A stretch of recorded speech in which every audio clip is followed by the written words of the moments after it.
সালারে বোমাবাজির অভিযোগে গ্রেপ্তার তৃণমূল নেতা।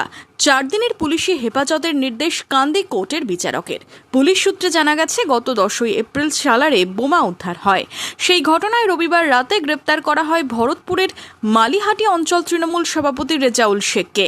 বাংলায় একটা ট্রেন্ডিং চলছে, এখানে তৃণমূলের নেতাদের উপরে এইভাবেই হয়। দেখুন, এটা পুলিশ তদন্ত করছে, সঠিক তদন্ত করে সঠিক বিচার পাবে।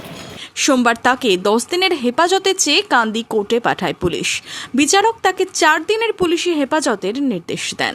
রেজাউল শেখ নামে একজন আজ ফরওয়ার্ড হয়ে এসেছিল, যার ভিত্তিতে অভিযোগ হচ্ছে 10/4/2026 ঘটনা। যে ঘটনার ভিত্তিতে এই ঘটনাস্থল থেকে 10টা লাইভ বম, সুতলি লাইভ বম সিজ হয়েছে, ইনক্লুডিং সেগুলো বম স্কোয়াড এসে ডিসপোজ অফ করে।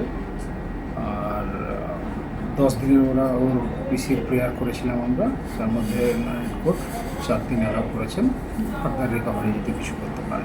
মনমোহিনী হেলথ কেয়ার, স্বাস্থ্য সেবায় অটুট শ্রেষ্ঠত্বের শিরোপা।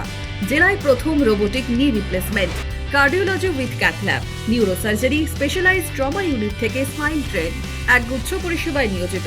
Manmohini health care, quality care with personal touch, Baharampur শিল্প তালুক।